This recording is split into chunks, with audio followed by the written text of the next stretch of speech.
How's it going, everyone? Today I got another really cool card trick to show you. This one requires some skill though, so you can definitely use this trick to show off to your friends and family, and I'm sure this will be a banger. First, I'll show you the performance as always, and I'll teach you after that. Without further ado, let's get straight into it.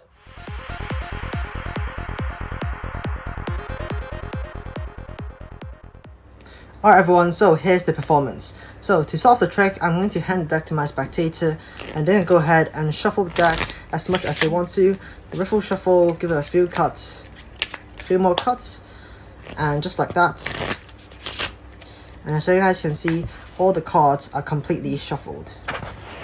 Now, I want my spectator to go ahead and call stop when I riffle down the corner. Alright, let's say they want to stop right here.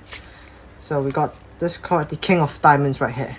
So just because they just pick a random king, I'm going to need to find the 4 kings. Alright, they could have picked any card, like 4, 5, any card, but here we go.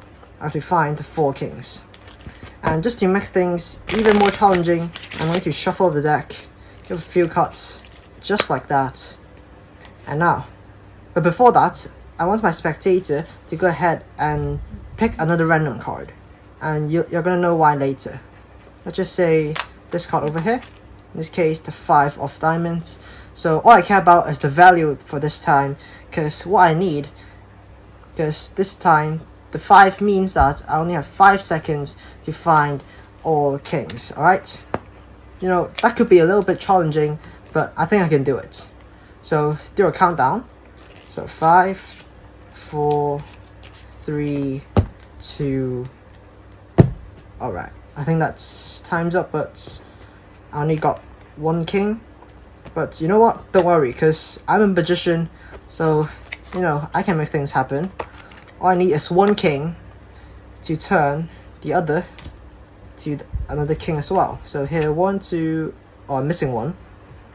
Oh wait, we got a card here, so wave it over this one, and it transforms into a king as well. Hope you guys enjoyed that performance, and this is the tutorial.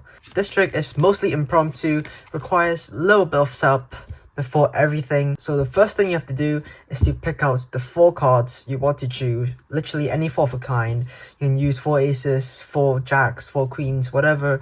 In this case, I'm just going to use the 4 kings. And before you start the trick, you need a small setup, and that is to place the 4 kings underneath your card box. I'll explain the reason you want to do this later on. So to start the trick, you want to hand the deck to your spectator, ask them to shuffle the deck as much as they want to, just to ensure them that you have no control over any of the cards. Now here comes the fun bit. You're going to set up your card box on your left if you're right-handed, and on your right if you're left-handed, alright? The reason you want to do this is because you want to load the 4 kings on top of the deck. And this is how it's done. So after you got the deck from your spectator, turn it over, and you're going to casually spread out the deck to show them all the cards are mixed up. But actually, this is just an excuse for you loading the 4 kings to the top of the deck. Because what you're actually doing is to push away the card box and spread the cards, including the kings. So as you guys can see, there are 4 kings at the top of the deck without your spectators knowing. So after you've loaded the 4 kings to the top of the deck, you're going to perform a slip force. I have a more detailed tutorial on how to do it up here. What you're doing essentially is to riffle off the top corner until your spectator calls stop. And when they say stop, you're going to grab the top card with these 3 fingers, at the same time lifting up the top packet. So as you guys can see, I'm holding the top card while taking out the top packet. So just like this, you have forced your spectator the first king. And the reason you're doing this is just to tell your spectator this is a completely random card that they chose, and you're going to do some magic with it. Now what you're going to do is turn over the card again, replace your top packet, but at the same time, you're going to use the tip of your thumb to push the top card of this packet in-jogged, just like this. As you guys can see, we have one of the kings in-jogged. And the reason you want to do this is so that you can catch a thumb break by pushing the card downwards. And you're going to pretend you're going to do a riffle shuffle. So you're going to split the cards at this point. So what we got here is 1 king on your left hand and 3 kings on your right hand. And the whole point of this is to reverse all 4 kings back to the top of the deck. So you're going to slowly do a riffle shuffle. And when you're reaching the end, make sure your left packet goes first, but leaving 1 card behind, which is the king, and riffle off the rest of your right hand. So the 3 kings stay at the top, and at last let go of the king on your left hand. So after this, there should be 4 kings at the top of the packet. Now here's the tricky bit. You're going to spread out the packet and ask your spectator to pick a card. And as you're doing this, you want to call the 4th card from the top, which is one of the kings. Call the 4th card so you can bring it to the bottom of the deck, so you can keep hold of it for now. And then you're going to continue spreading until your spectator points at the card, let's say this one over here. And now you're going to split the packet. As you're doing this, you're going to load the king that you just called to the bottom of this half packet. And now you're going to turn over this card with the packet on the right. So just turn it over like this. In this case, we got the 6 of diamonds. And now you're going to tell a spectator that you're going to get 6 seconds to find all 4 kings, because they chose the king, remember? Now what you're going to do secretly is to push that king that you just called to the bottom of the deck. You're going to push the king, push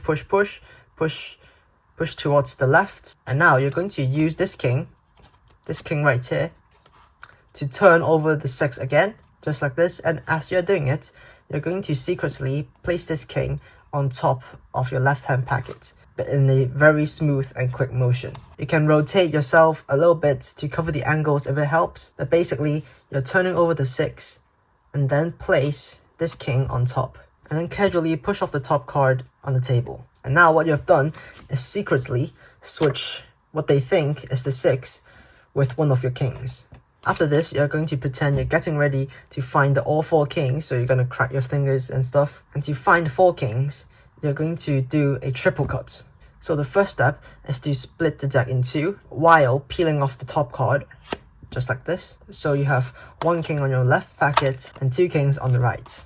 After you've done this, you're going to swing cut the right packet, and then you're going to grab the packet on the left with your 4th finger and your thumb, gripping it just like this.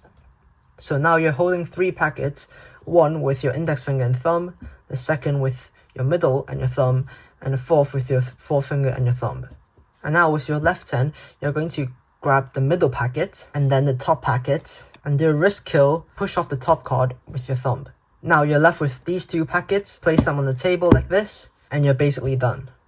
So here's what it looks like in speed. It literally takes less than 3 seconds to do it with some practices. Now you can do the big reveal. You can take the king, wave it, do whatever, you can snap your fingers and just reveal. Not only you've got the first king, you've found the second, the third, and the final one is here, which is done by the switch earlier. And this is basically it. Last thing I want to say is just to take everything slowly, make it more dramatic if you needed to. You can wave it slowly, reveal it, you can ask your spectator to turn over the card. You know, just make it more interesting if you want to. Finally, I really hope you guys enjoyed this one. If you have any ideas to like twist this card trick a little bit, I would love to know it, so make sure to tell me in the comment section below. I made up this trick by mixing up a few tricks that I've seen before, just adding some sleight of hand, and created this really awesome effect. I truly hope you guys like this card trick, and if you did, make sure to subscribe to my channel down here. And if you want to learn another 4-of-a-kind card trick, check out the video up here. Thank you guys so much for watching till the end. Until next week, I'll see you later. Bye!